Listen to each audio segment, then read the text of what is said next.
l'émission Bonjour Côte-du-Sud. Une présentation de votre Uniprix Daniel Lachance aux Galeries Montmagny, 418-248-8191. Chez Uniprix aux Galeries Montmagny, notre priorité, c'est d'abord vous offrir un service de proximité, personnalisé et professionnel. Vaste gamme de produits, les plus grandes marques dans les cosmétiques et un service rapide de livraison. Uniprix aux Galeries Montmagny, 418-248-8191. La Caisse des Jardins de la MRC de Montmagny, au cœur de votre vie.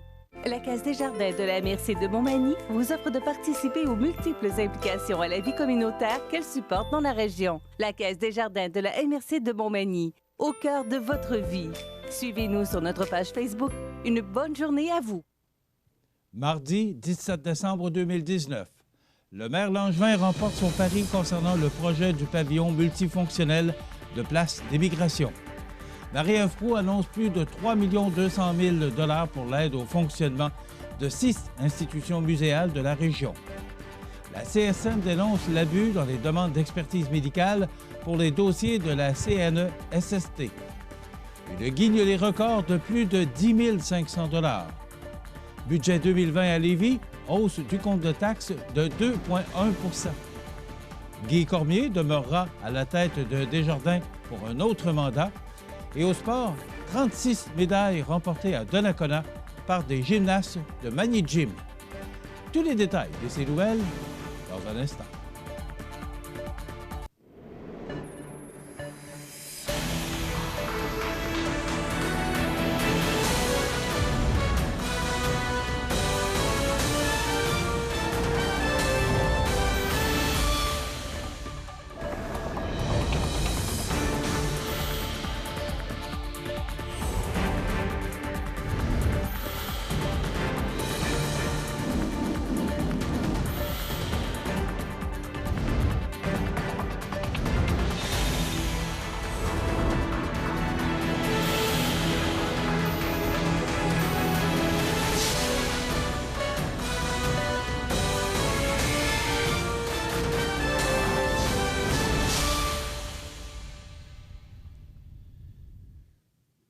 Bonjour, mesdames et messieurs. C'est hier, lundi, le 16 décembre, qu'avait lieu la tenue de registre à l'Hôtel de Ville de Montmagny concernant le projet du pavillon multifonctionnel de Place des Migrations. Bien que certains estimaient qu'il y aurait un maximum de 600 signatures, compte tenu du rythme de la journée et de la logistique, il apparaît que c'est 879 Magny-Montois qui se sont présentés à l'Hôtel de Ville de la capitale de Louis-Blanche pour signer le registre s'opposant au règlement 1230, décrétant une dépense et un emprunt de 3,15 millions de $ pour agrandir et convertir l'actuel centre des migrations en pavillon multifonctionnel. Ce qu'il faut comprendre, c'est que vers 14 heures, la responsable de la signature du registre, en l'occurrence la greffière de la ville, Mme Karine Simard, a demandé au directeur général des élections la possibilité de mettre à la disposition une deuxième feuille de signature pour le même registre, et ce, pour faciliter l'exercice démocratique. Ce qui a été accepté et a permis à 879 citoyens et citoyennes de faire valoir leurs droits. À noter également que l'événement s'est essentiellement déroulé dans l'harmonie, mis à part quelques commentaires négatifs en lien avec le temps d'attente. Tous les gens qui se sont d'ailleurs présentés ont facilement été en mesure de signer le dit registre.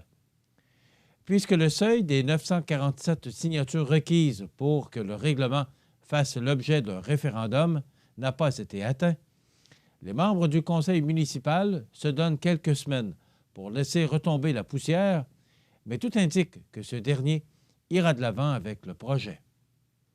Par ailleurs, le conseil municipal croit plus que jamais que le projet de pavillon multifonctionnel, qu'il estime s'insérer parfaitement dans la capacité de payer de la ville de Montmagny et qui ne compromet, selon lui, aucunement la réalisation d'un éventuel complexe sportif, est viable, tout en répondant à un besoin de la population, de sorte que cela permettra de développer le plein potentiel de la place des migrations.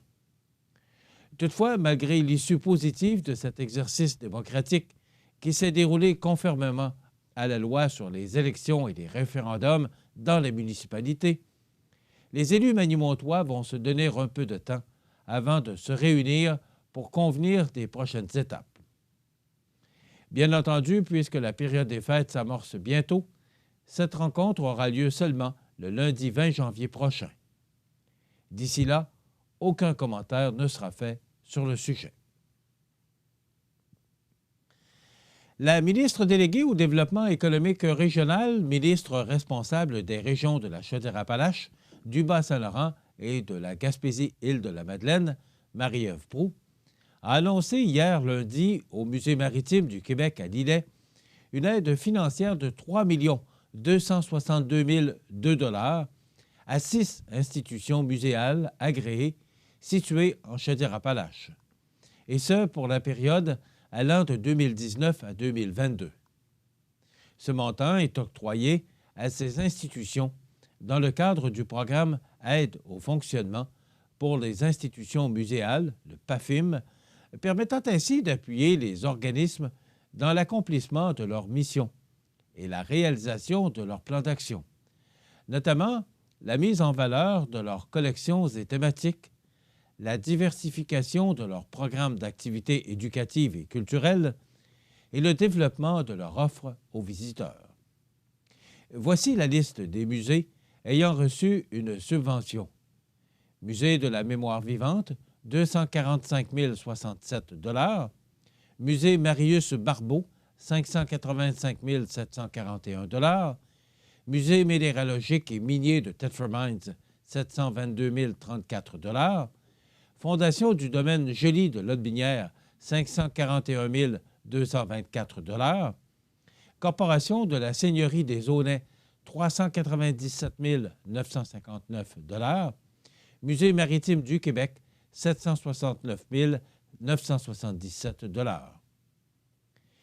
Les musées du Québec constituent un secteur d'activité majeur, tant en termes d'investissement public direct qu'en ce qui concerne les nombreuses retombées économiques et culturelles qu'ils engendrent. Ils représentent également des institutions proches de la population qui valorisent la connaissance, la découverte et le patrimoine. Soucieux de permettre à tous l'accès à ces établissements muséologiques qui font la fierté des citoyens, votre gouvernement estime essentiel d'encourager leur essor dans toutes les régions du Québec, a expliqué la députée ministre. Rappelons que le 3 octobre dernier, la ministre de la Culture et des Communications, Nathalie Roy, annonçait que les subventions octroyées pour le programme Aide au fonctionnement pour les institutions muséales s'élèveraient à 61 millions de $. Il s'agit d'une aide financière annuelle de 20,3 millions de $ pour la période 2019-2022, qui comprend une bonification de 3 millions de $ par an prévue pour les 5 prochaines années. Au total, ce sont 96 institutions réparties dans toutes les régions du Québec qui ont obtenu une aide financière, dont 16 nouvelles qui n'avaient jamais été soutenues dans le passé.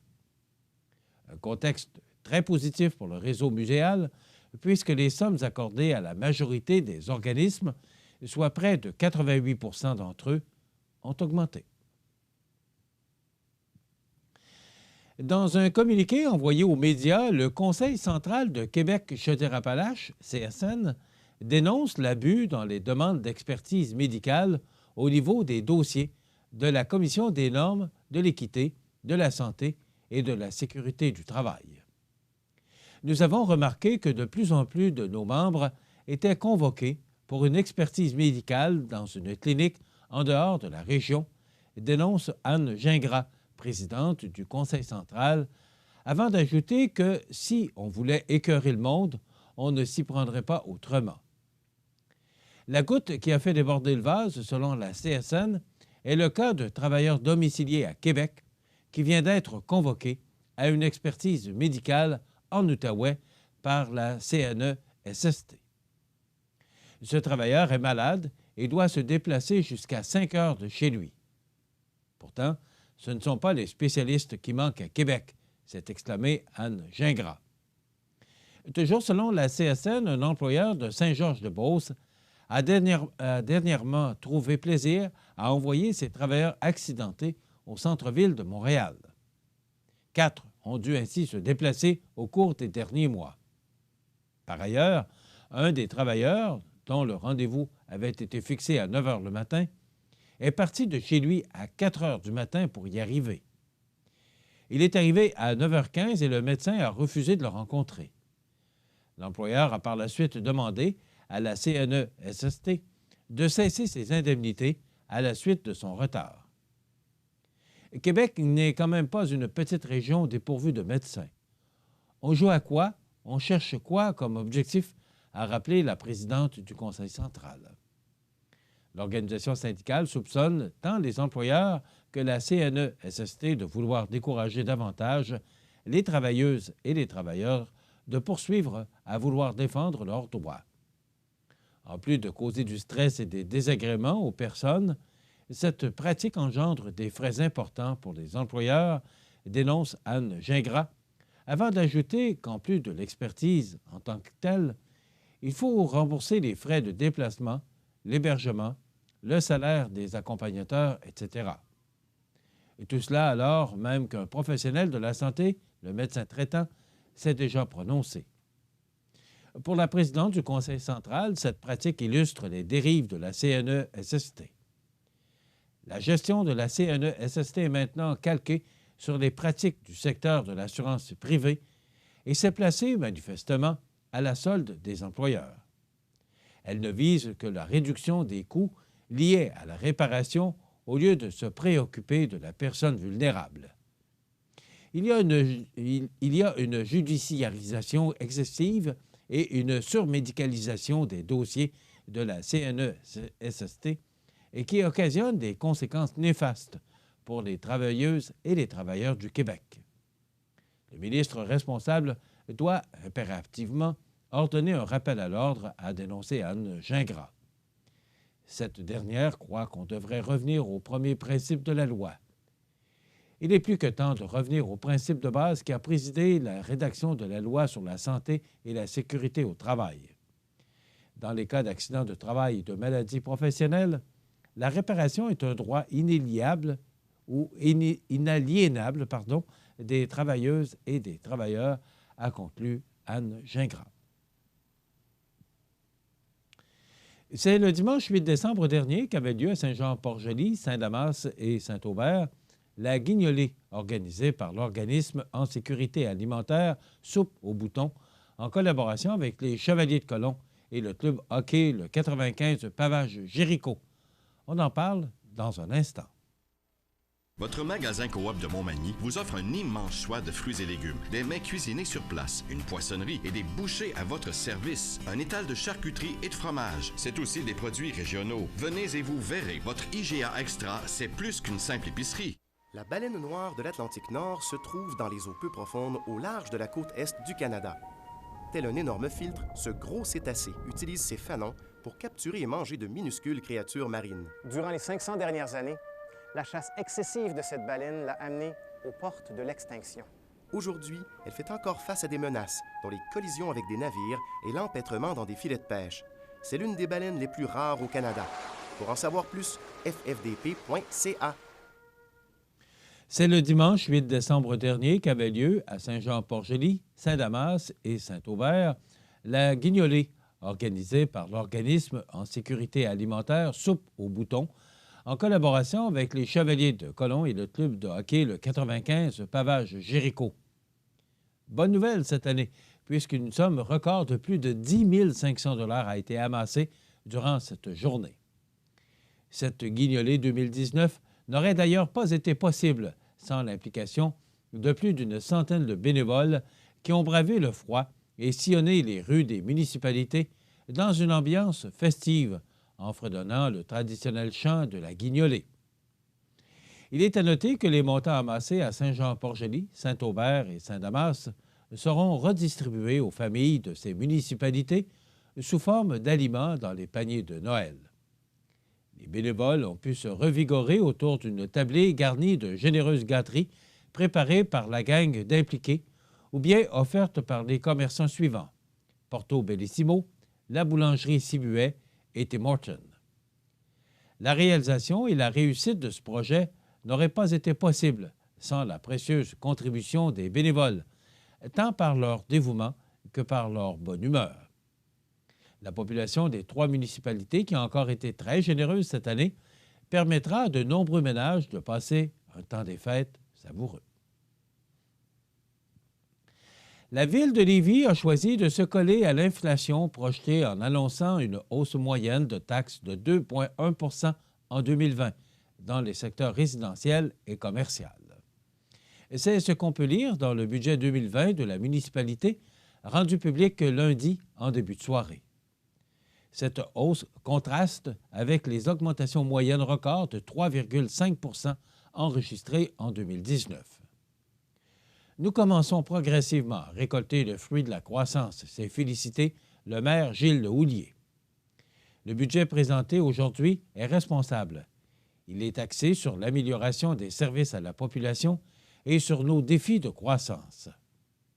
Le budget 2020 a été entériné lundi soir à l'unanimité par les conseillers municipaux. Clément Genet, conseiller municipal et président du comité des finances, a ajouté que ce budget démontre que Lévis est l'une des villes les plus efficientes au Québec. En comparaison avec les autres grandes villes, nos dépenses sur la richesse foncière uniformisée ainsi que par unité d'évaluation sont les plus basses.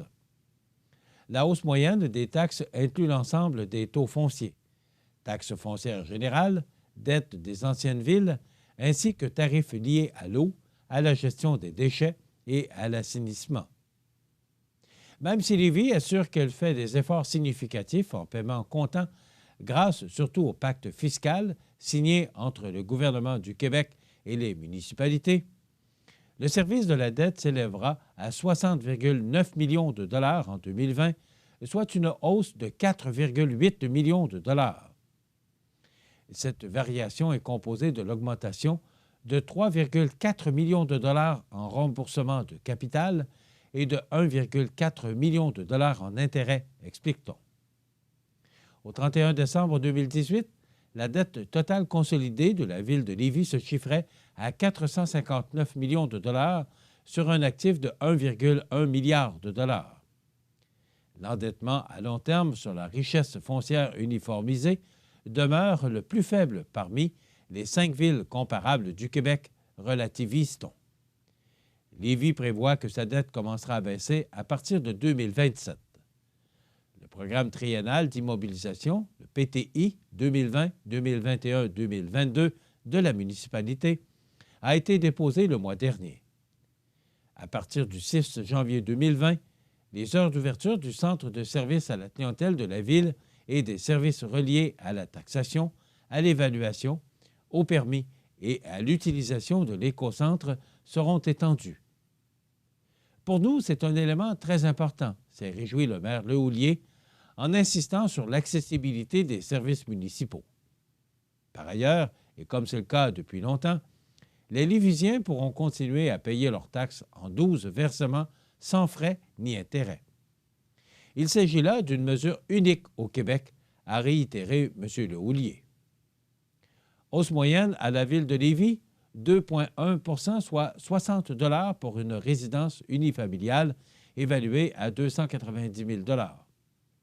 Hausse par secteur, Charny, 1,8 %, Aix-Lévis, 2,3 %, Pintendre, 2,3 %, Saint-Étienne-de-Lauzon, 2,1 %, Saint-Jean-Chrysostome, 1,9 %, Saint-Joseph-de-la-Pointe-de-Lévis, 2,5 %, Saint-Nicolas, 2,1 %, Saint-Rédempteur, 2,2 % et Saint-Romuald, 2 %. Alors qu'il fait face à la plus importante crise dans l'histoire du mouvement Desjardins avec la fuite de données, Guy Cormier demeurera à la tête de la coopérative pour un autre mandat de 4 ans. En effet, selon le Journal de Québec, l'actuel président et chef de la direction a été réélu par acclamation. Il est le patron de l'institution financière depuis 2016. Cette année-là, M. Cormier, qui occupait avant le poste de premier vice-président réseau des caisses et services aux particuliers, était devenu le plus jeune président dans l'histoire de l'organisation. L'homme de 46 ans à l'époque succédait à Monique F. Leroux.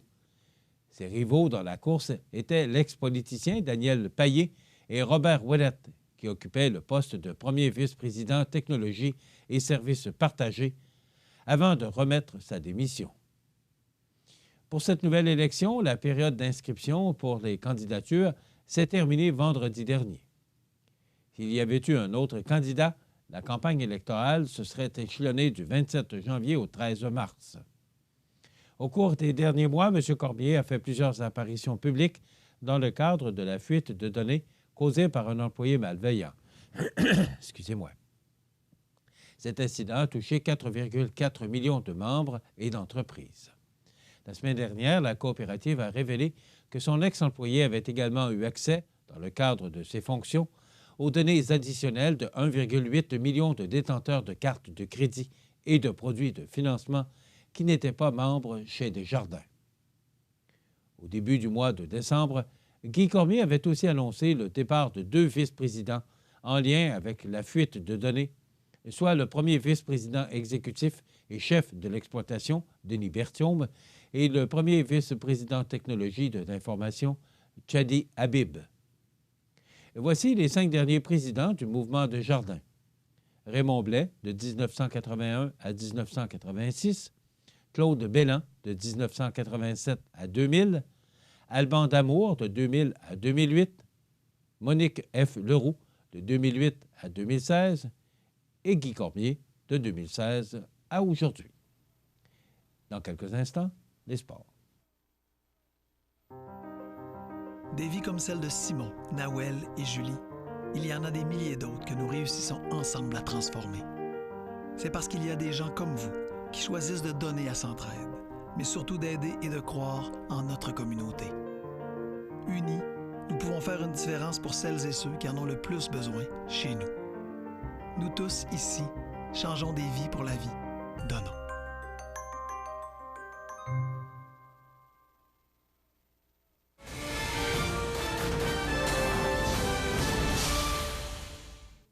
Côté sport, c'est tout récemment à Donnacona que 44 gymnastes de Magny-Gym, ont participé à leur première compétition sur le circuit régional. Elles ont ainsi vécu une très belle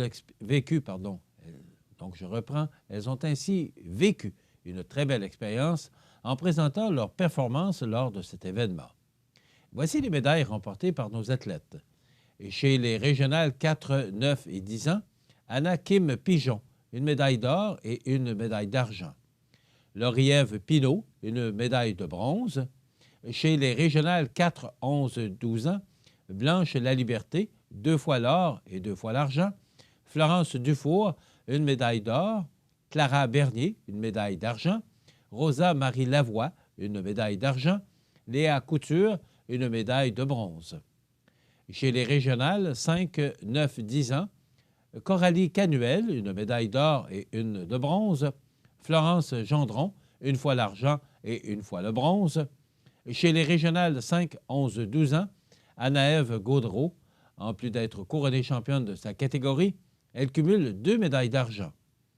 Zoé Caron, 3 médailles d'or, soit l'or, l'argent et le bronze. Laurence Guimont, 1 médaille d'or. Chez les régionales 5, 12 et 13 ans, Coralie Breton, 5 médailles, dont 1 médaille d'or, 2 d'argent et 2 de bronze. Mireille Caron, 1 fois l'or, 1 fois l'argent et 1 fois le bronze.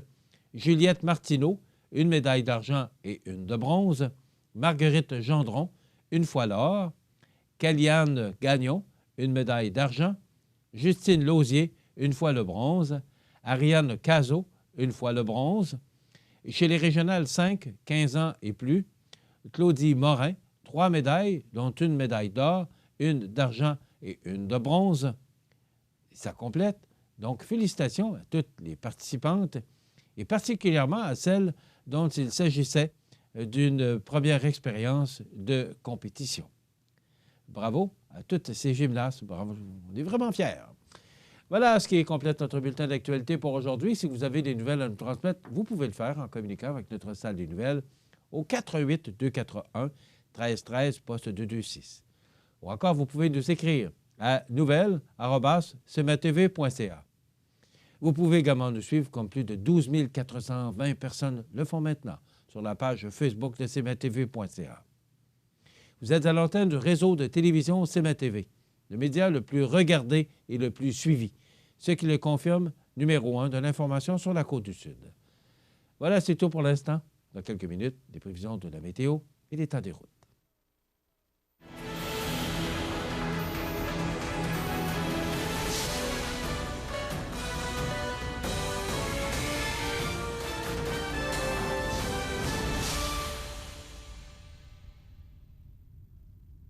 La Caisse des Jardins de la MRC de Montmagny, au cœur de votre vie. Les partenaires suivants sont fiers de s'associer à cette portion de notre programmation. Votre Jean Coutu de Montmagny a revêtu ses plus beaux habits pour les fêtes encore cette année. L'équipe tient à vous rappeler en cette période l'importance de se rassembler, d'offrir et partager, de cultiver les traditions. Aujourd'hui, votre Jean Coutu de Montmagny veut vous remercier, vous tous, d'être là année après année. Merci d'entretenir la magie. En cette période de réjouissance, le personnel et la direction de la résidence Manoir Saint-Louis désirent vous souhaiter un joyeux temps des fêtes. Que cette nouvelle année soit remplie de joie, de santé et de bonheur. La résidence Manoir Saint-Louis, 67 Saint-Jean-Baptiste-Ouest, Montmagny, 248-0071.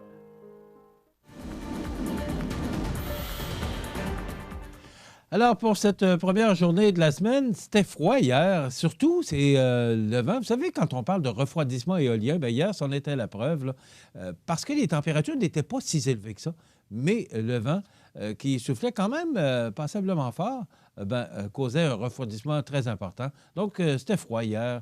Ce sera un petit peu moins froid aujourd'hui. D'abord, regardons l'image radar qui nous démontre qu'il y a peut-être quelques flocons de neige qui vont faire leur apparition au cours de la journée.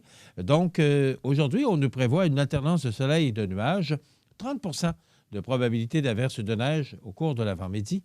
Et des vents jusqu'à 15 km/h maximum, de -6 pour Montmagny-Lillet, -4 pour la Pocatière, -5 pour Saint-Paul-de-Montmagny et -4 pour Saint-Pamphile.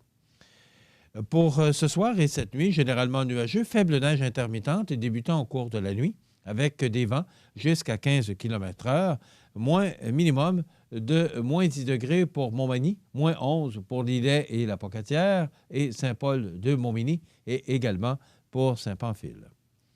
Demain, mercredi, faible neige intermittente cessant le matin, alternance de soleil et de nuages par la suite, avec des vents jusqu'à 15 km/h, maximum de -8 degrés pour Montmagny-Lillet et de -11 pour Kamouraska. Et dans Kamouraska, on pourrait apercevoir le soleil. Pour la nuit de mercredi à jeudi, passage nuageux, minimum de -16 degrés. Et pour jeudi, alternance de soleil et de nuages avec un maximum de -11 pour Montmagny, -12 pour Lillet et -13 pour Kamouraska. Dans la nuit de jeudi à vendredi, passage nuageux, minimum de -12. Et pour vendredi, alternance de soleil et de nuages avec un maximum de -7 degrés pour Montmagny-Lillet et de -8 pour Kamouraska. Pour la nuit de vendredi à samedi, on parle d'un ciel dégagé, minimum de -11. Et pour samedi, c'est du soleil, ce sera froid cependant, avec un maximum de -8 degrés. Pour la nuit de samedi à dimanche, ciel dégagé, minimum de -8. Et pour dimanche, alternance de soleil et de nuages avec 30 de probabilité d'averse de neige pour cette première journée de l'hiver, parce que l'hiver arrivera officiellement samedi, avec un maximum de -5. Ce sera un petit peu plus doux pour dimanche. Pour la nuit de dimanche à lundi, passage nuageux, minimum de -6. Et pour lundi, 23 décembre, la semaine de Noël, parce que c'est le temps des fêtes là, qui va commencer à compter de cette semaine du lundi 23 décembre. Et d'ailleurs, peut-être que plusieurs personnes seront également en congé. Donc, on parle d'une alternance de soleil et de nuages avec un maximum de -3 degrés. Pour l'instant, si vous regardez toutes les prévisions à long terme, il n'y a pas de tempête ou de fortes précipitations à l'horizon. Ça peut changer parce que ce sont des prévisions à long terme, mais pour l'instant, là, on ne parle pas de fortes précipitations ou de tempêtes là, pour les prochains jours, du moins pour la prochaine semaine. Les normales de saison à ce temps-ci de l'année sont de -6 le jour, -15 la nuit. Le soleil s'est levé à 7h22, se couchera à 15h54, heure normale de l'Est. La température la plus élevée, croyez-le ou non, en 2000, on a eu 12,2 degrés pour un 17 décembre. Et la plus basse en 2013 avec -24,1 degrés. On a reçu en 2004 7 cm de neige et on avait en 2004 31 cm au sol. Hier, aucune précipitation. On a enregistré un maximum de moins 7,5 degrés comme maximum. C'était froid hier, avec un minimum au cours de la nuit dernière de moins 12,8 degrés. La pression barométrique est actuellement de 101,5 kPa. La tendance est à la baisse. L'humidité est à 78 %. Les vents soufflent actuellement de direction sud-ouest à 24 km/h. Donc, c'est moins 7 degrés avec des passages nuageux. Et avec le vent, on peut ressentir une température aux environs de moins 14 degrés. L'état des routes maintenant, la route 279, on nous mentionne, c'est Transport Québec qui nous mentionne que la route 279, Notre-Dame auxiliatrice de Barclay vers Saint-Lazare, c'est partiellement enneigé. De Saint-Lazare vers Beaumont, c'est chaussée dégagée et sèche. La 281 de Saint-Philémon vers Saint-Raphaël, c'est partiellement enneigé. Et de Saint-Raphaël vers Saint-Michel, la chaussée est dégagée et sèche. Et enfin, la route 283 de Saint-Just-de-Bretonnière vers Saint-Paul-de-Montmagny, c'est partiellement glacé. Et la 283 de Saint-Paul-de-Montmagny vers Montmagny, c'est partiellement enneigé. Donc, pour ces routes secondaires, la prudence est de rigueur, mais pour la 132 et l'autoroute 20 qui mène de Lévis vers Montmagny, La Pocatière et Rivière-du-Loup, c'est sur pavage. Voilà. Et pour la route, la 204, qui mène de Saint-Jean-Port-Joli vers Saint-Pamphile, c'est sur pavage, c'est dégagé. Vivez la féerie de Noël en lumière chez Luminaire Futura à Montmagny, comme ces magnifiques boules de Noël lumineuses, ces jolis sapins lumineux et un grand choix d'articles de décoration pour Noël. Luminaire Futura 125 Taché Ouest pour un temps des fêtes plein de lumière. 248 73 35. Profitez des avantages exclusifs aux membres des Jardins. Visitez le www.desjardins.com pour les découvrir. Les caisses Desjardins de la région vous souhaitent bonne journée. Le dépanneur Ginard de Saint-Jean-Port-Joli, c'est un grand dépanneur avec une immense variété de produits répondant à tous les besoins. Toujours à l'écoute de ses clients, l'équipe du dépanneur Ginard désire vous remercier pour le succès de ces 5 dernières années passées avec vous. Le dépanneur Ginard, station de service Shell, route de l'église, Saint-Jean-Port-Joli. Vous regardez le réseau de télévision C'est ma TV. Les anniversaires IGA vous sont présentés par votre magasin Coop IGA Extra de Montmagny, qui vous rappelle que bien manger, ça commence dans votre magasin Coop IGA Extra de Montmagny. Venez vivre la différence à votre magasin Coop IGA Extra de Montmagny. C'est aujourd'hui le mardi 17 décembre 2019 et c'est le temps de souhaiter bon anniversaire à nos jubilaires de ce 17 décembre. C'est l'anniversaire aujourd'hui à ma petite fille Catherine Lavoie. C'est de la part de grand-maman Monique. Bon anniversaire Catherine Lavoie aujourd'hui. Petite fille de grand-maman Monique en ce 17 décembre. C'est l'anniversaire à Sébastien Lord. C'est vos beaux-parents. C'est belle maman qui nous a téléphoné. Alors, vous êtes chanceux, Sébastien Lord, d'avoir de bons beaux-parents. Francine et Jean-Guy Langevin qui vous souhaitent bon anniversaire, Sébastien Lord, aujourd'hui, 17 décembre. Vous pouvez faire comme Mme Langevin et comme Monique, grand-maman Monique et bien d'autres, et beaucoup d'autres, nous téléphoner en tout temps, 24 heures par jour, 7 jours par semaine, au 88 241 1313, poste 229, pour nous mentionner l'anniversaire et la date de cet anniversaire des gens que vous aimez, vos parents, vos amis. Vous savez que vous pouvez leur donner un beau cadeau, un certificat cadeau de 25 $ offert par ce beau magasin Coop IGA de Montmagny. Donc, on enregistre aujourd'hui d'autres recettes avec Benoît Tardy. Alors, on aura encore d'intéressantes recettes à vous présenter au cours des prochaines semaines de ce beau magasin Coop IGA de Montmagny. Aujourd'hui, 17 décembre, c'est l'anniversaire à Jorge, j'espère qu'il fait bien le prononcer. Écoutez bien. Jorge Mario Bergoglio. Qui est-ce? C'est le pape François. Eh bien oui, le 266e pape de l'Église catholique. Il a 83 ans aujourd'hui. Un homme extraordinaire que le pape François. Alors, c'est son anniversaire aujourd'hui.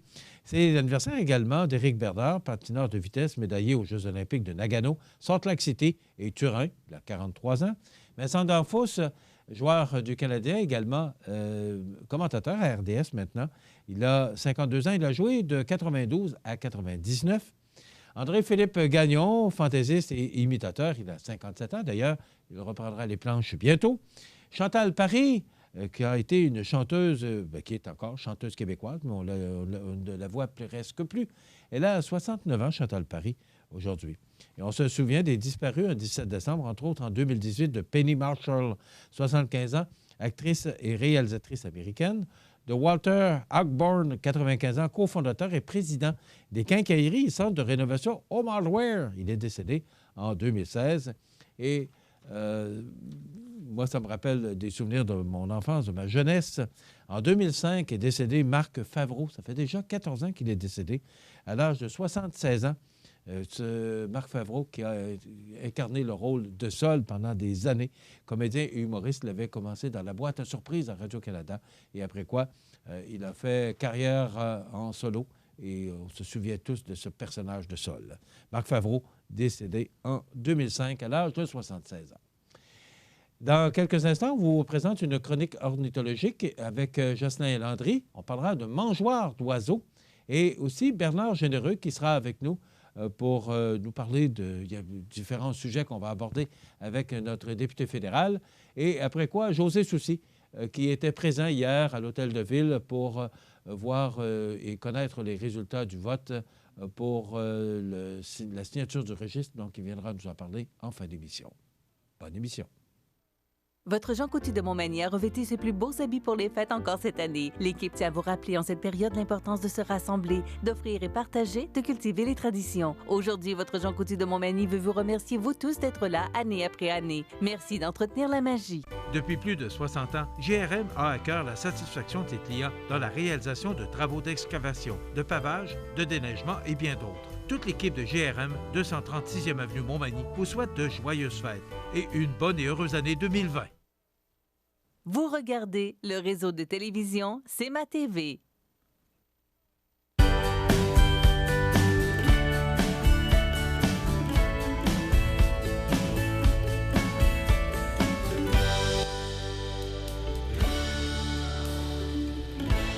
Bonjour, mon nom est Jocelyn Landry et ça me fait plaisir aujourd'hui de vous présenter une capsule ornithologique, une chronique ornithologique qui va vous présenter aujourd'hui comment attirer nos oiseaux près de chez soi, près de la maison.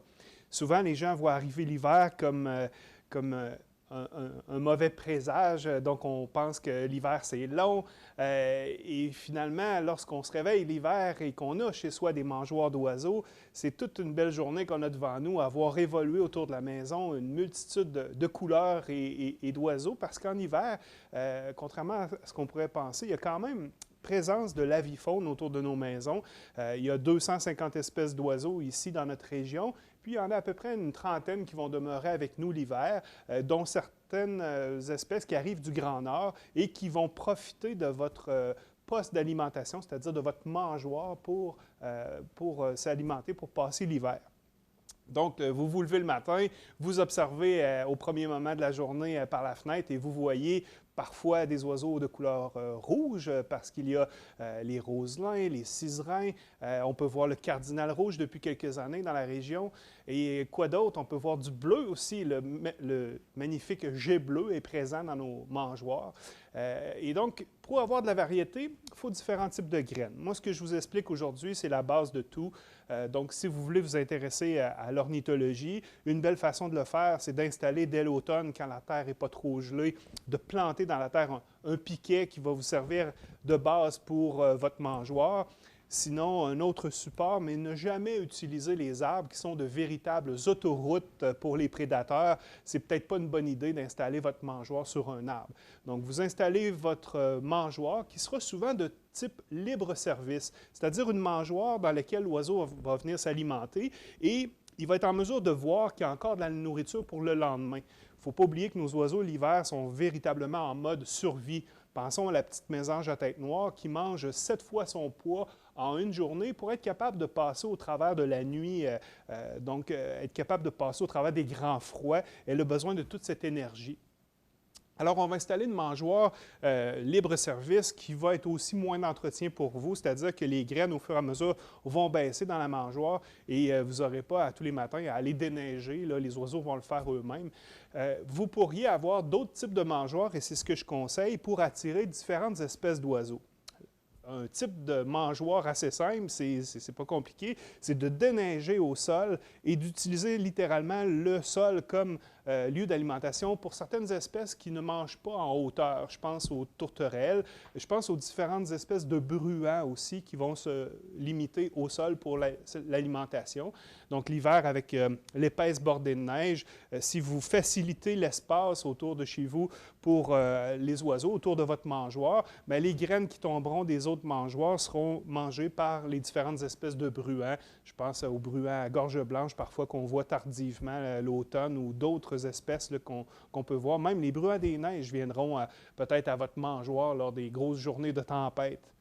Alors, vous installez vos graines d'oiseaux le printemps et le contrat que vous signez avec Dame Nature, c'est de continuer, c'est-à-dire vous installez, j'ai dit le printemps, mais je voulais dire l'automne, vous installez vos mangeoires en automne, vous les gardez tout l'hiver et vous les gardez jusque tard au mois de mars parce qu'en pleine nature, les oiseaux auront tout mangé et les mangeoires seront alors essentiels à la survie des espèces le printemps. C'est souvent là qu'il y a de plus de mortalité.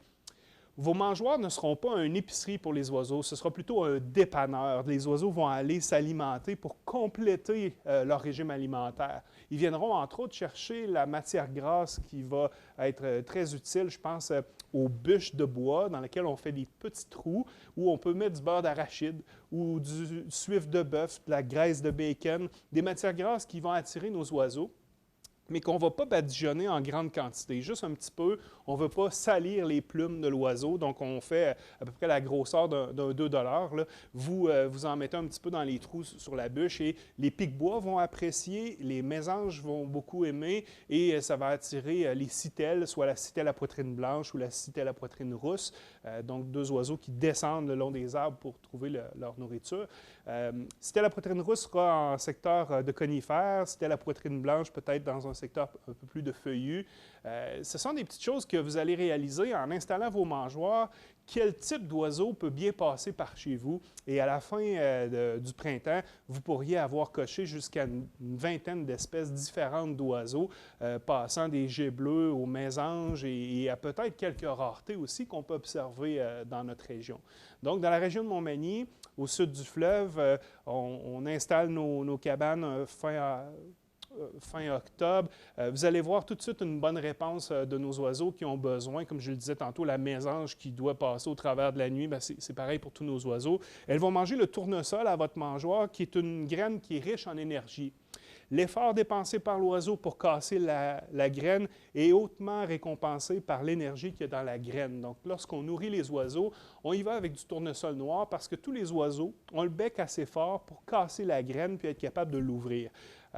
Les grains mélangés sur le marché qui nous sont vendus, quand vous regardez sur l'emballage, vous allez voir que c'est souvent fait en Ontario ou aux États-Unis, dans des régions plus au sud, qui ont des variétés d'oiseaux différentes des nôtres et qui, exemple ici, nous autres dans la région, je le disais, on est au bord du fleuve, c'est un climat qui est plutôt humide. Si vous donnez du maïs concassé, la graine qui est ouverte, le maïs va laisser entrer la pourriture plus facilement. Donc, c'est peut-être pas une bonne idée en hiver, quand les oiseaux se battent pour leur survie, que de leur donner des graines qui pourraient pourrir et ce serait peut-être pas une bonne idée. Donc, pour beau bon pas cher, le tournesol noir reste toujours la bonne graine à donner aux oiseaux. Je vous ai parlé de la matière grasse tantôt. Vous pourriez ajouter des graines blanches, du millet blanc que vous pourriez saupoudrer au sol. Les graines blanches sont mangées par les oiseaux souvent qui se nourrissent au sol. Donc, ceux qui n'aiment pas là, les oiseaux noirs, là, les étourneaux, les quiscales, ben, ces oiseaux-là mangent au sol le plus souvent. Ils vont manger des graines blanches. Donc, c'est une belle façon chez vous, si vous avez plusieurs mangeoires, que de disposer à différentes hauteurs vos mangeoires et vous allez avoir différents résultats. Quand les gros becs errants vont envahir votre propriété, ils vont tasser les autres espèces pour un temps, bien, c'est bon pour les espèces plus petites qui ont un bec plus faible pour se battre, donc d'avoir une autre mangeoire en à côté pour ces oiseaux-là. Donc, si on a plus qu'une mangeoire, on aura un écosystème qui va faire qu'il va y avoir différentes espèces d'oiseaux qui vont venir chez vous. Si vous compétitionnez avec votre voisin puis vous voulez avoir de la vie dans votre cour, vous pouvez y aller avec un petit plus, le chardon. C'est une graine graines minuscules qui demandent un tube transparent avec de minuscules petits trous pour ne pas gaspiller la graine. C'est une mangeoire spéciale pour le chardon et ça va attirer les chardonnerets, chardonneret jaune, chardonneret des pins, son nouveau nom, le tarin des pins. Vous avez les ciserins aussi qui pourraient s'alimenter de chardon. Donc, moi, je vous dis, si vous avez de la variété chez vous, variété de mangeoires, variété de graines, variété de hauteur dans laquelle vous offrez, vous disposez la nourriture, ce sera vraiment très simple. Et beau bon, pas cher, là, une planche de bois que vous placez près de la fenêtre de la maison ou sinon sur une galerie. Ce sont des éléments de décoration aussi, les mangeoires d'oiseaux. Et placez donc votre mangeoire pour voir les oiseaux. Donc, près de la fenêtre est une bonne façon. Je pense aux personnes âgées, des fois, qui ne peuvent pas sortir de chez eux. Bien, de voir la faune sauvage qui débarque tout près d'eux l'hiver, c'est vraiment une magnifique activité que de nourrir les oiseaux. Donc, vous avez placé vos mangeoires à différents endroits, vous avez commencé tôt au mois d'octobre. Soyez pas surpris de voir chez vous arriver d'autres espèces comme les fameux écureuils. Quoi faire contre les écureuils? J'ai vu un reportage un jour sur Internet où il y avait une corde à linge avec toutes les mangeoires anti-écureuils vendues à grands frais sur le marché. Et l'écureuil, en un plus long trajet, réussissait à trouver le chemin pour se rendre jusqu'à sa graine et donc à passer au travers de tous ces pièges anti-écureuils. Il existe des mangeoires anti-écureuils, mais il faut vraiment payer le gros prix. Sachez que si vous commencez à nourrir les oiseaux chez vous, automatiquement, vous allez attirer la faune. Ça pourrait être des ratons laveurs. Vous pourriez penser que vous avez un raton laveur, mais c'est peut-être 10 ratons laveurs qui viennent vous voir la nuit parce que c'est une graine, le tournesol, qui fait un beau poil lustré. Non, mais vous comprenez que ce sera la bonne nourriture de d'autres espèces. Donc, les ratons, les moufettes aussi pourraient venir s'alimenter. Aussi la vermine qui va venir manger les graines. Donc, c'est toujours bon de connaître ça, question d'avoir un bon voisinage, là. Si vous avez 23 chats chez vous, on ne vous conseille pas de nourrir les oiseaux avec des chats prêts aux aguets. C'est la plus grande cause de mortalité chez nos oiseaux, la présence des chats domestiques qui vont vraiment causer préjudice à la vie faune. Donc, vous avez compris, différents types de mangeoires, différentes graines que vous pourriez retrouver dans nos quincailleries ici à Montmagny. On dit qu'on dépense plus d'argent en Amérique du Nord à nourrir les oiseaux, à les observer, que tous les sports professionnels, les billets d'admission. Vous savez, le football, le baseball, ça coûte cher, les frais d'admission, mais pensez que lorsque vous allez commencer à nourrir les oiseaux, la facture à la fin du printemps prochain sera quand même assez élevée pour votre tournesol. Donc, prenez le temps de bien planifier votre affaire. Question que si vous commencez à nourrir à l'automne, vous allez continuer jusqu'au printemps pour les raisons que je vous ai évoquées tout à l'heure. Question de respecter notre faune. Donc, maintenant, vous êtes prêts pour vos mangeoires d'oiseaux. Quand arrivera le printemps, vous pourriez décider de garder vos mangeoires toute l'année. C'est un peu salissant, par contre. Mais il y a d'autres choses que vous pouvez faire pour attirer les oiseaux chez vous. Vous pourriez installer, dès la première semaine de mai, des oranges que vous allez couper en deux, que vous allez placer un peu partout autour de votre propriété pour attirer l'oriole qui va partir du Brésil, qui va traverser le golfe du Mexique pour se rendre chez vous. Vous auriez aussi donc la possibilité, c'est ça, de voir l'adulte vider l'orange en 15 minutes. Aussi, qu'est-ce qui va être attiré par la couleur? Le printemps, quand il n'y a pas beaucoup de couleurs encore dans le paysage, le orange attire l'oriole, mais le rouge d'une mangeoire, d'un abreuvoir pour les colibris va sûrement faire l'affaire. Le colibri à gorge rubis va arriver ici au Québec. Et les nuits sont très froides pour le colibri à ce temps-là de l'année, au mois de mai. Il va aimer avoir une mangeoire chez vous où vous allez mettre une part de sucre dans 4 parts d'eau, de la bonne eau, de l'eau que vous allez faire bouillir ou de l'eau qui est de bonne qualité. Et c'est meilleur que le produit qu'on vous vend sur le marché qui serait cancérigène. Donc, c'est important, une fois par semaine, de changer régulièrement l'eau de nos abreuvoirs parce que sinon, ça va s'alcooliser, ça ne sera pas le résultat souhaitable pour nos oiseaux. Donc, vous avez l'abreuvoir à colibri, vous avez votre orange pour l'oriole. Vous pouvez laisser traîner des bouts de laine pour l'oriole qui va s'en servir pour faire son nid, non pas sur la branche, mais sous une branche d'un arbre qu'elle va littéralement attachés en faisant de petits nœuds avec la laine. Donc, ça pourrait être intéressant d'attirer les orioles de cette façon. Vous pourriez laisser traîner des plumes blanches, des plumes, si vous connaissez des gens qui chassent sous l'oie blanche, vous leur demandez des plumes. L'hirondelle bicolore va apprécier se servir des plumes pour aller compléter son nid. Et l'hirondelle va nicher dans un nichoir qui aura un trou de 1,5 pouces. C'est la grosseur à retenir. Je m'exprime en pouces. 1,5 pouces, c'est la grosseur de la poitrine de l'oiseau qui va permettre à l'oiseau d'entrer. Et des oiseaux plus gros comme le moineau, les tourneaux ne pourront pas vraiment y aller. Le moineau pourrait entrer quand même, mais nous, ce qu'on a opté ici, c'est un nichoir avec une longue pente empêchant le moineau d'entrer parce que le moineau n'est pas capable de faire la petite pirouette pour entrer dans le nichoir.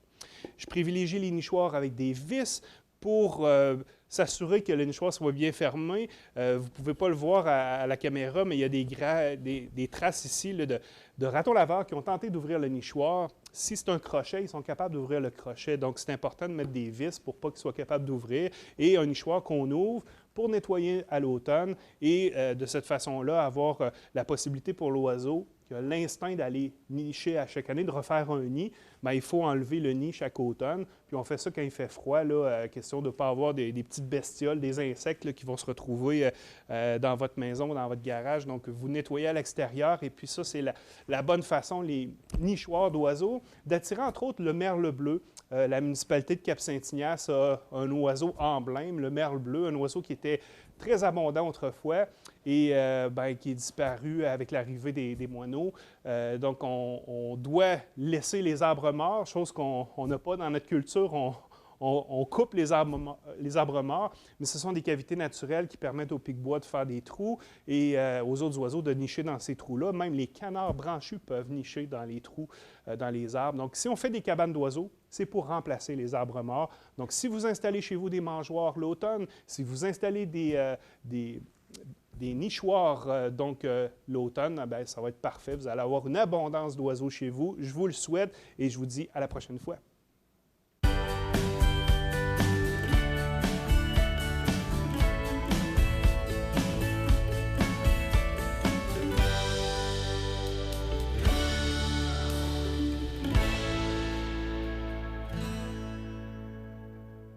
Les partenaires suivants sont fiers de s'associer à cette portion de notre programmation. Vous aimeriez demeurer à votre domicile encore longtemps, mais vous sentez que votre autonomie diminue? Vous et vos proches vivez de plus en plus d'inquiétude et d'insécurité? Le service de télésurveillance, disponible via votre CLSC, est là pour vous aider en vous offrant un suivi santé personnalisé et un soutien en cas d'urgence. Du bout de votre doigt, au bout du fil, une infirmière qualifiée répond à votre appel. Elle veille sur vous et votre santé en tout temps, 24 heures sur 24, 7 jours sur 7. Appuyées par un réseau d'intervenants tissé serré, les infirmières ont accès à votre dossier médical afin de vous prêter main forte en cas de besoin. Au fil des discussions, elles évaluent votre santé, vous conseillent et vous informent en toute confidentialité. Parce que la vie ne tient qu'à un fil. Nous sommes toujours là, au bout du fil. Le service de télésurveillance, pour demeurer chez soi en toute sécurité.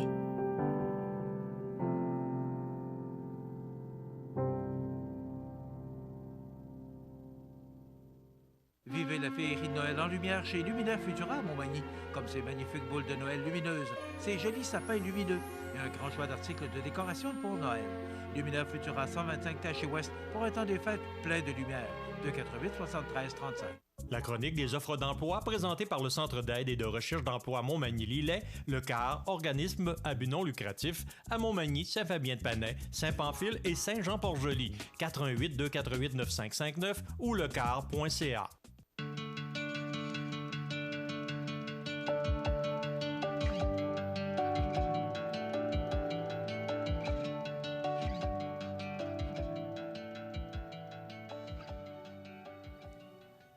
Alors, c'est le temps de vous présenter notre chronique des offres d'emploi de ce mardi 17 décembre. D'abord, à l'école secondaire Louis-Jacques Cazot, on est à la recherche d'aide générale pour la cafétéria de l'école secondaire Louis-Jacques Cazot.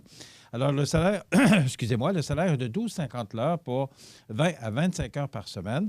Vous pouvez contacter Marie-France Gagnon au 248-2370, numéro de poste 4746.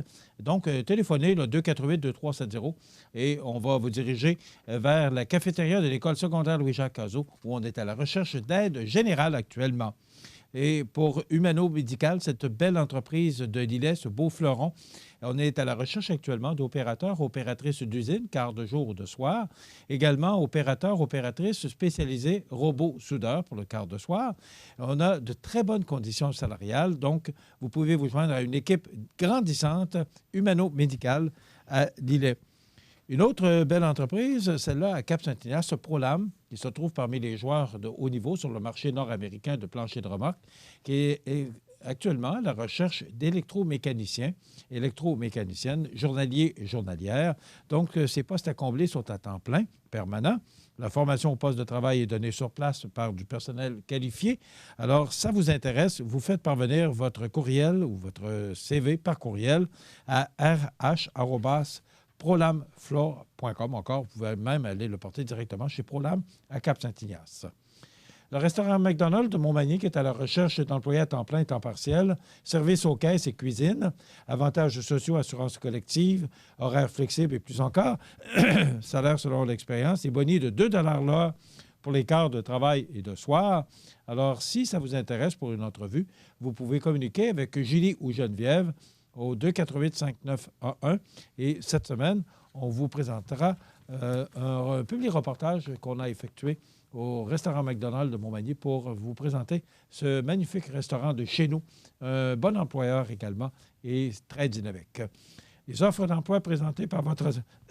J'aurais plus de voix pour pouvoir passer l'entrevue avec mon député. Pour les offres d'emploi, cette chronique qui vous est présentée par le Centre d'aide et de recherche d'emploi Montmagny-Lillet, 4 points de service, Montmagny, Saint-Fabien-de-Panay, Saint-Pamphile et Saint-Jean-Port-Joli, 248-95-59, le Centre d'aide et de recherche d'emploi Montmagny, Le Quart, et vous pouvez également aller voir les offres d'emploi sur lequart.ca. La chronique des offres d'emploi présentée par le Centre d'aide et de recherche d'emploi Montmagny-Lillet, Le Quart, organisme à but non lucratif, à Montmagny, Saint-Fabien-de-Panay, Saint-Pamphile et Saint-Jean-Port-Joli, 418-248-9559 ou lequart.ca. Vous regardez le réseau de télévision C'est ma TV. Situé au cœur de la Pocatière, Iris dispose d'une variété de lunettes soleil, lentilles cornéennes et vous offre les services d'examen de la vue et le suivi de chirurgie au laser. Iris la Pocatière, 615 4e avenue Pinchot, 856 15 22. Iris la Pocatière, faites l'expérience d'une meilleure vision maintenant. La résidence funéraire Boulanger vous propose une gamme complète de services personnalisés afin de répondre à tous vos besoins en matière de funérailles. Nous vous fournissons des installations et des services innovants qui répondent aux besoins en évolution des familles d'aujourd'hui. Nous prenons soin de tout afin que vous puissiez vous concentrer sur ce qui est le plus important, votre famille, vos amis et vous-même. Salon funéraire complètement rénové pour votre plus grand confort, grand stationnement, facilité d'accès. La résidence funéraire Boulanger, pour bien faire dans la dignité. Veuillez prendre note qu'aujourd'hui, il n'y a pas d'avis de décès. Vous regardez le réseau de télévision C'est ma TV. Alors voilà, mon prochain invité, vous l'avez reconnu, il vient nous voir une fois par mois. On pourrait venir plus souvent. Salut, Bernard Généreux. Bon matin, bon matin. Comment ça va? Ça va très bien. Oui, en forme? En pleine forme. Bon. Là, c'est fini, la Chambre des communes? Oui, la Chambre des communes. Ça n'a pas été long, là. Ça a duré 2 semaines, là, mais quand même 2 semaines assez intenses, par contre. Mais comment ça se passe, Bernard, quand on arrive là, après une campagne électorale? Oui. Parce que c'est pas long, 2 semaines. Mais comment ça se passe, le retour? Parce que là, il y a des bureaux qui changent, il y a du monde qui change. Oui, bien oui. Puis en plus, vous avez changé d'endroit parce que... Moi, je n'ai pas changé de bureau. Je fais déjà 3 élections, je suis élu.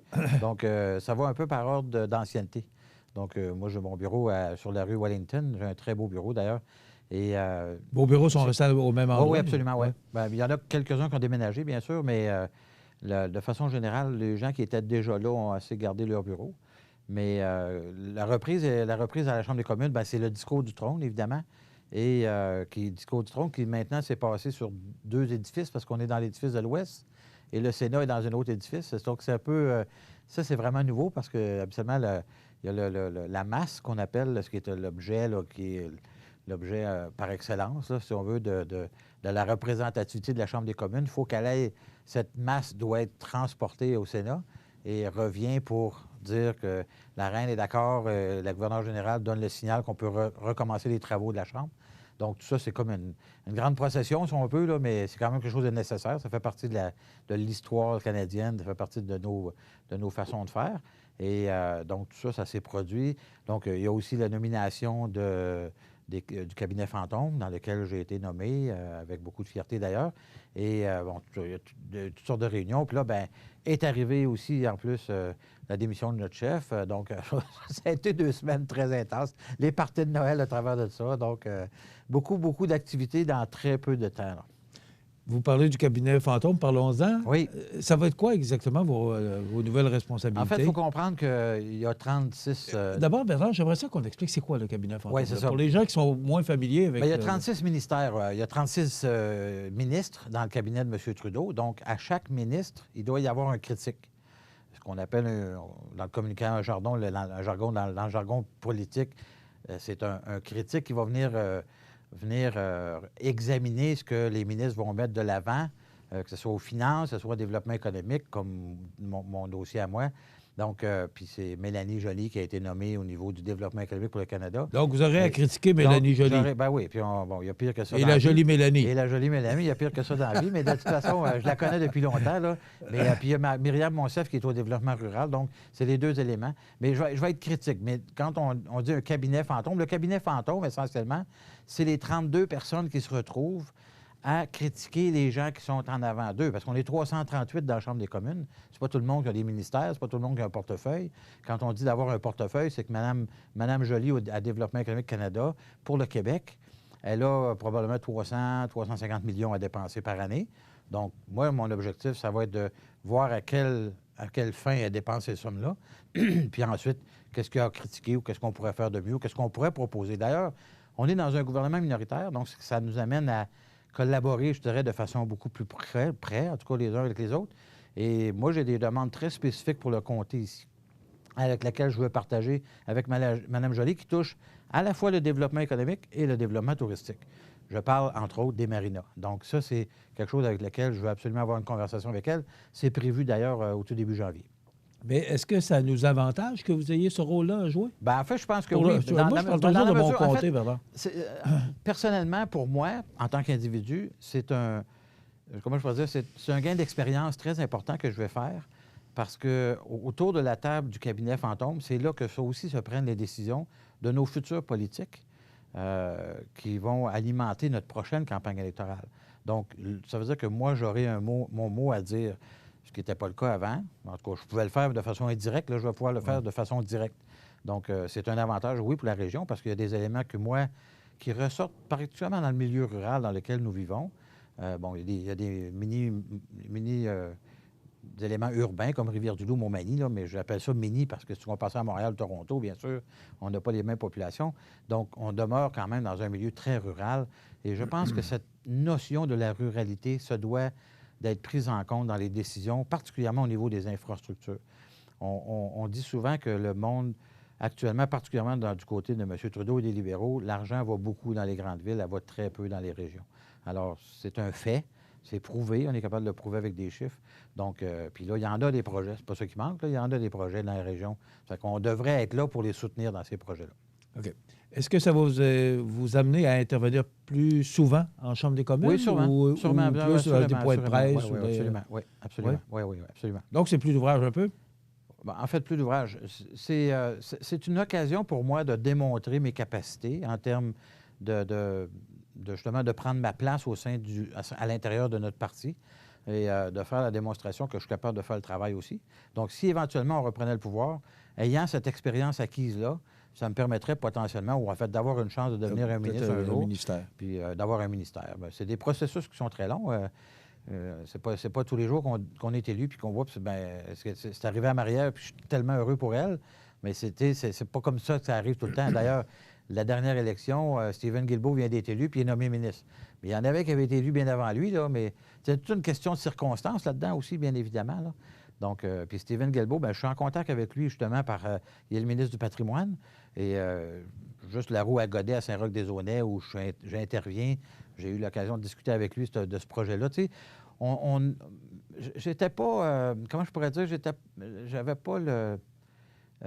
j'allais pas vers beaucoup les députés d'en face pour faire des demandes particulières. Je faisais ça par écrit, mais pas beaucoup en personne. Là, j'ai décidé que j'allais faire mes demandes en personne, j'allais discuter avec eux autres, m'asseoir avec eux autres, laisser la partisanerie de côté, puis de véritablement aller vers, de travailler de façon commune pour le bien commun de tout l'ensemble de la population régionale. Puis je pense que ça va être à l'avantage de tout le monde de faire ça aussi. Okay. On prend de l'expérience, vous savez. Moi, je ne suis pas né de maire quand je suis devenu maire à la Pocatière. Je ne suis pas né député non plus.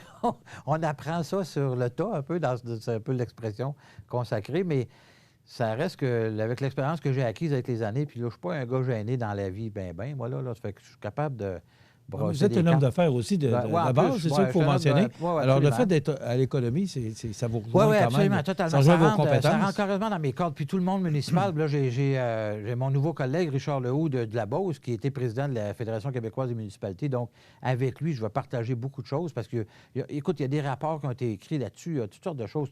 On va aller faire des recherches. Je rencontre d'ailleurs les gens de l'UMQ, la FQM, la FCM, toutes les associations municipales canadiennes et québécoises. Je vais rencontrer ces gens-là au mois de janvier. Moi, je vais aller m'enquérir du maximum d'informations. Je vais probablement faire une tournée à travers le Québec aussi pour aller voir les acteurs économiques un peu partout, pour aller voir comment ils sont servis par Développement économique Canada. Donc, ça va m'amener à poser des gestes que je n'aurais pas posés autrement. Donc, pour moi, c'est une grande... C'est de grande valeur, absolument, absolument.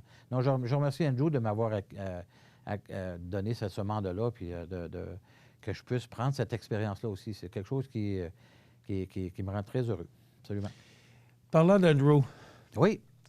Il a pris une grande décision. Absolument. Qui a surpris un peu tout le monde parce qu'il disait qu'il voulait rester en poste. Vous prenez ça comment? D'abord, au moment où vous l'avez appris, est-ce que vous voyez ça venir un peu? Parce qu'il voulait absolument rester jusqu'au Congrès, au début avril. Ouais. Il a décidé de partir avant, ou de se retirer avant. Il va rester député, c'est ce qu'il a mentionné. Ouais. Vous voyez ça comment, de départ d'Andrew Scheer? Et encore une course à la chefferie avec un parti minoritaire, un gouvernement minoritaire. Ça fait beaucoup de choses à... Oui, mais je vais vous faire un parallèle avec moi personnellement. Moi, j'ai 2 enfants, j'ai 4 petits-enfants maintenant.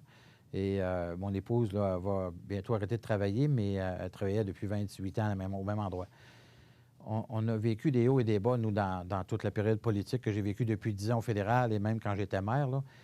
C'est une implication qui demande, humainement, là, qui demande énormément de temps. Les gens ne réalisent pas. Puis un chef de parti, c'est encore plus, il voyage à travers le Canada. C'est pas juste dans son comté ou... c'est grand le Canada. C'est grand le Canada. Donc, il n'est jamais chez lui. Andrew a 5 enfants. Et le plus vieux a 14 ans, le plus jeune a 4 ans.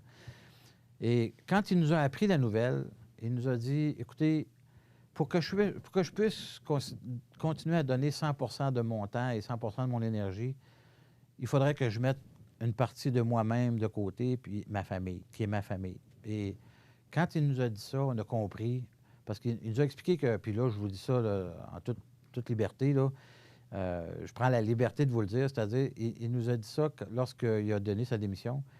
Il a eu une conversation d'1 heure avec son fils de 14 ans, puis il a réalisé qu'il ne le connaissait pas. C'est pour vous dire, là.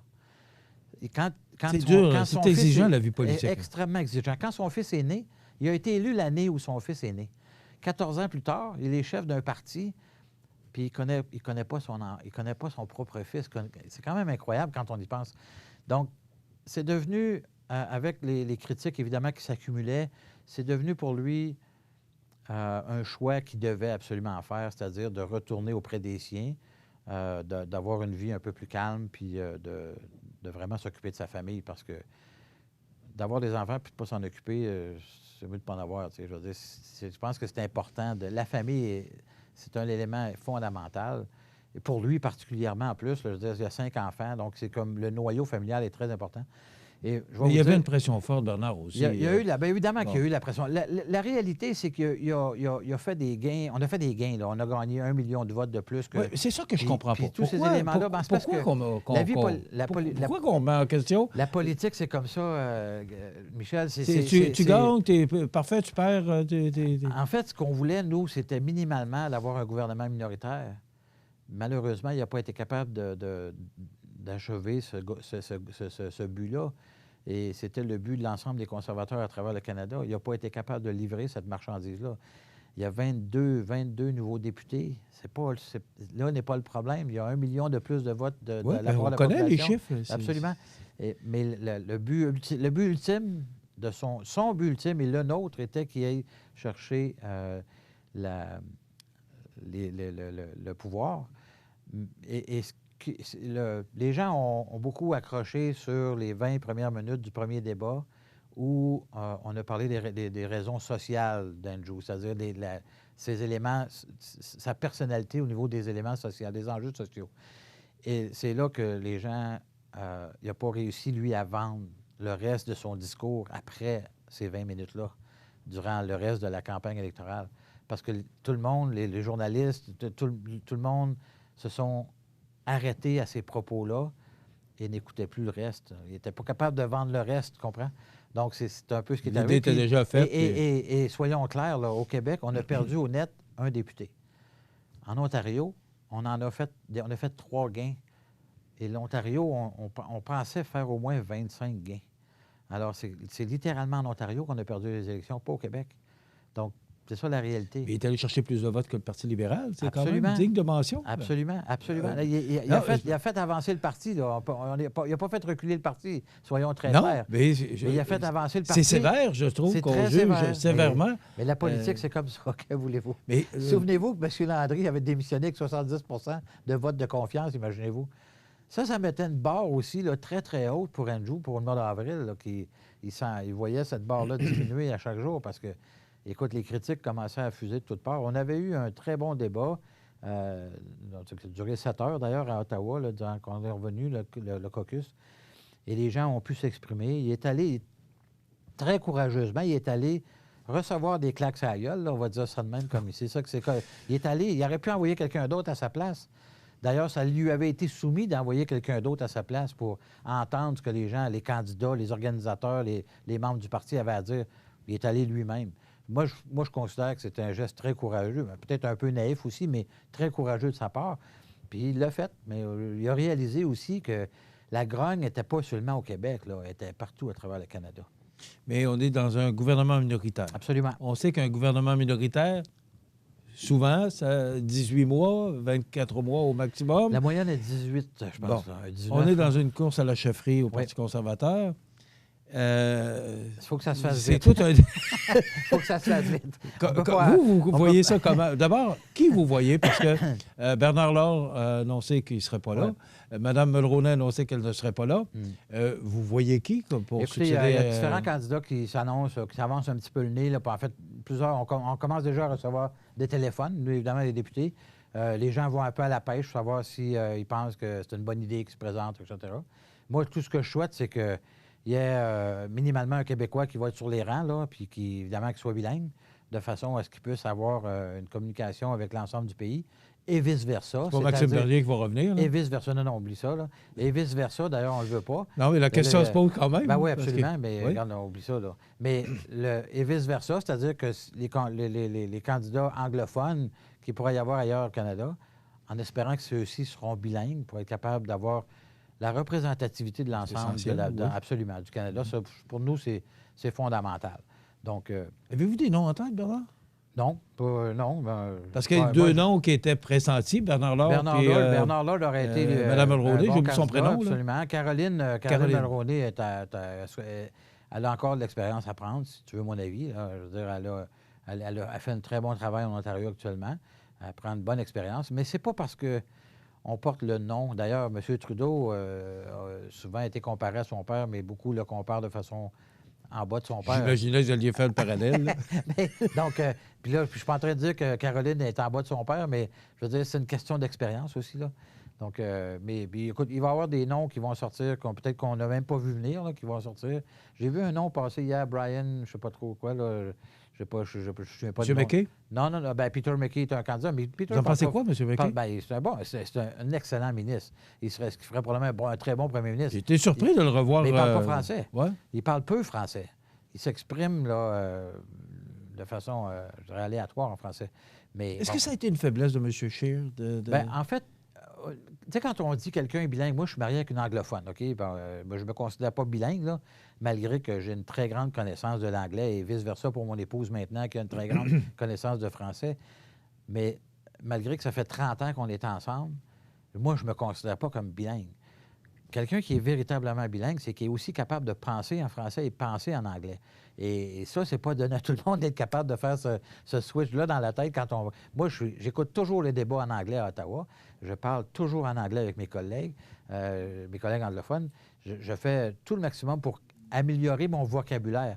Mais la façon d'être capable de réfléchir et de penser en français, ça prend des années de faire ça. Ça se fait pas en l'espace d'un coup de main, là. Donc, il faut... Quand on dit d'avoir quelqu'un de bilingue, c'est quelqu'un qui est aussi capable de penser en français. Et penser en français, ça veut dire que dans un débat où M. André Manjo-Scheer se fait poser une question sur l'avortement, il aurait pu très bien, aussi rapidement que ça, de dire à M. Trudeau, vous n'êtes pas pro-vie, vous? Tu comprends? C'est d'être capable de retourner la question à quelqu'un d'autre aussi rapidement qu'on se le fait passer. C'est ce genre de réaction ou de réflexe là, qui se développe, ça prend du temps. Là. C'est pas, puis même moi, en anglais, aujourd'hui, j'entends des jokes, mais je ne les ris pas tout le temps de suite parce que c'est pas... faut que je la repense en anglais. Je la traduis pas en français. Faut changer la plaquette de bord. Oui, c'est ça. Mais c'est pas évident de faire ça, tu sais. Bernard, le temps passe très vite. Oui. Je te l'ai dit, ça prend 1 heure. Pardon? Ça prendrait 1 heure d'entrevue. Oui, mais on va penser à ça. C'est toujours selon vos disponibilités aussi. Là. Vous avez une heure chargée, il semblerait. Bernard, il nous reste à peu près 2 minutes. Oui. Parler du déficit qui a été annoncé par le ministre des Finances hier. On avait avisé les gens, on avait avisé durant l'élection, regardez. Il n'a pas tenu ses promesses de 2015 à 2019. Il parlait de 33 petits déficits de 10 milliards. Ça fait 30 milliards, ça. Il est arrivé avec 75 milliards de déficit. Hier, c'est 7 milliards de plus. Hier, c'est 7 milliards de plus. Là, il annonce déjà l'année prochaine un déficit de 28 milliards. Alors, est-ce que ça va être 35, 40? Mais parce que ce qu'on nous mentionne par rapport au PIB, c'est qu'on... Non, mais oubliez-moi il ne faudrait pas s'inquiéter. Est-ce qu'il y a lieu de s'inquiéter? Non, mais lâchez-moi le PIB. Là. En fait, ce qui se compare, il se compare au pire. Il se compare au pire de la planète quand on est les meilleurs. C'est pas en se comparant au pire qu'on va devenir meilleur. La réalité, c'est qu'au niveau de l'économie canadienne actuellement, tourne rondement depuis 10 ans. Ouais, on est en croissance économique depuis 10 ans.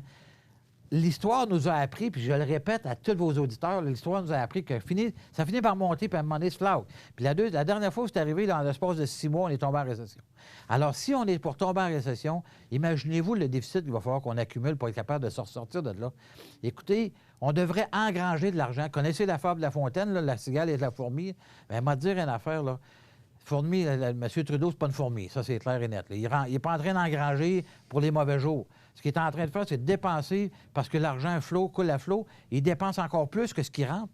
Inévitablement, il va falloir faire des choix tantôt qui vont être responsables. On ne peut pas continuer comme ça. Là. Les économistes ont l'air à dire pas de problème. La réalité, là, c'est que les États-Unis d'Amérique sont en train de driver le monde sur l'économie qu'ils ont. Un jour, ça va finir par arrêter. Là. Je ne voulais pas faire monter votre pression, surtout pas, monsieur. Non, puis en parlant de pression... Je vous laisse 30 secondes pour faire vos vœux pour les gens qui nous regardent. Oui, absolument.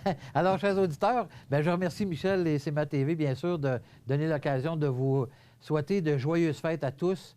Vous savez, l'amour et la joie sont dans nos cœurs dans le temps des fêtes et j'espère vivement que tout le monde, vous pourrez partager de bons moments en famille parce que c'est véritablement très important, la famille. C'est le noyau de c'est le noyau de nos vies. Il faut en prendre compte, il faut en prendre soin.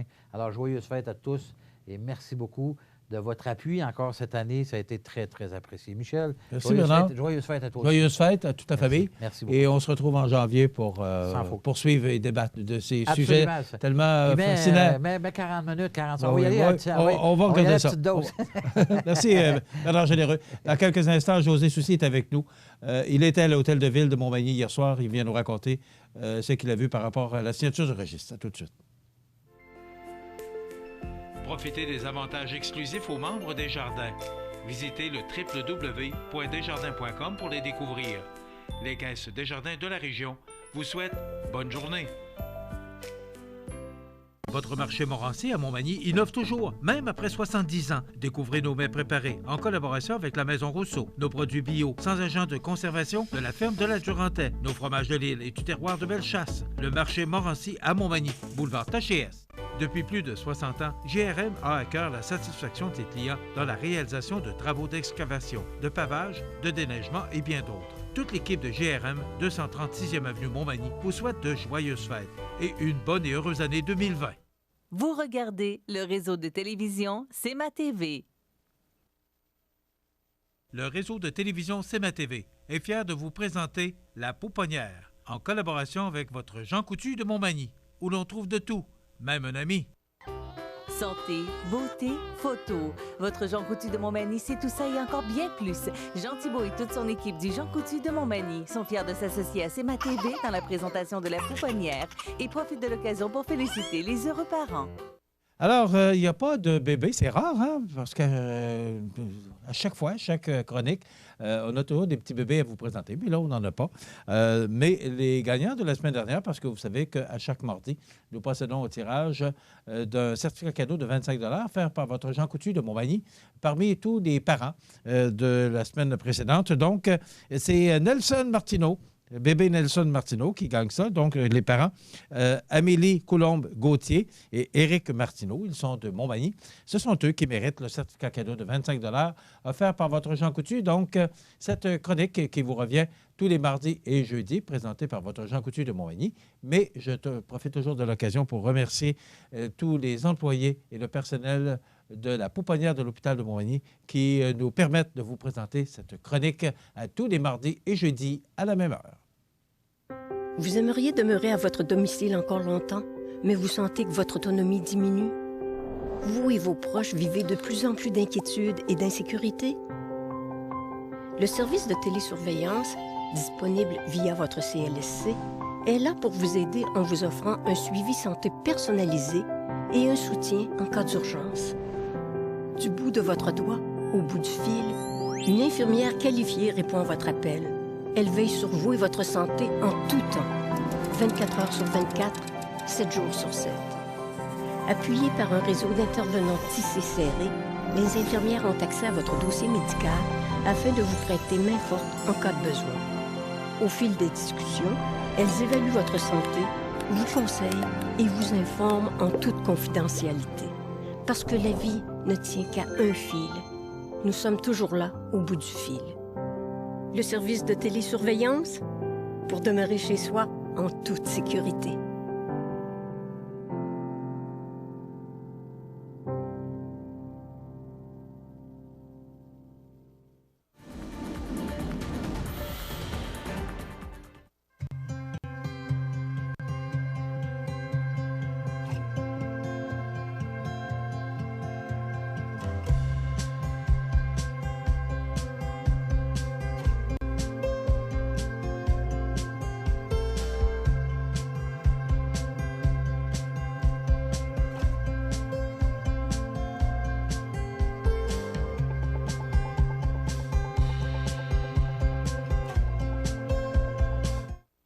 Regardez le réseau de télévision C'est ma TV.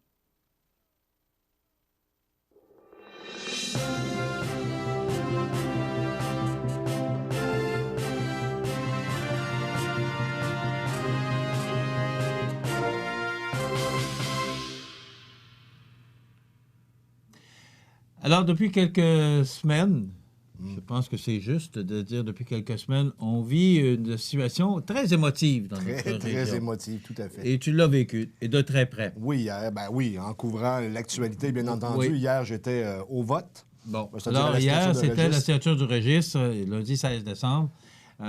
Raconte-nous ta journée. Ben, écoute, en partant, on savait que ça allait être une journée émotive. Et vers, je te dirais, le matin, vers peut-être 10 h, 9-10 h, dans ces eaux-là du moins, il y a un homme qui est arrivé au bureau et qui affirmait que c'était... Un homme d'affaires. Un homme d'affaires, je ne le nommerai pas, mais je pense que les gens savent c'est qui. qu'à l'effet que les dés étaient pipés et qu'il avait compté ça, puis selon son calcul, il n'y aurait pas eu plus que 600 signatures par rapport à la vitesse et à la logistique qui était en place. Évidemment, moi, j'ai rien sorti parce que je savais que la Ville suivait les normes imposées par Québec dans le cas d'une consultation parce par que c'est une registre. loi, là. Oui, c'est une loi. Exemple, Et c'est la greffière qui mène ça, là. Exact. Et le 947 signatures qui étaient nécessaires, c'est en lien avec le nombre de voteurs éligibles à Montmagny. Ça veut dire que c'est 10 des voteurs éligibles, de sorte qu'on a 947 plus 25 ou moins 25. Il y a un 25 en partant, là, mais c'est dans ces eaux-là. C'est pour ça qu'on doit avoir à peu près environ 9500 quelques voteurs à Montmagny. De là, le 10 le besoin du 947. Mais ce qui est arrivé hier, c'est que vers 2 heures, la greffière, voyant qu'il y avait possiblement de la grogne parce que les gens disaient que ça avançait pas assez vite, de un. Et deux, l'article que je n'ai pas fait, Loi Blanche l'a sorti avec les commentaires de l'homme d'affaires en question.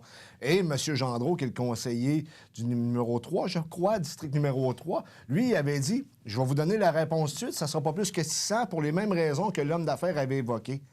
Possiblement que c'est pour ça qu'on a décidé de rajouter un bureau... À 14 heures. À 14 heures. Elle a communiqué avec le directeur général des élections. Exactement, pour voir si parce que c'est la même formule. Exactement. C'est important de le mentionner. Là. Exactement. Tu fais pas...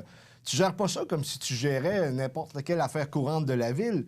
Tu es supervisé par le DGE dans le cas des consultations de ce type.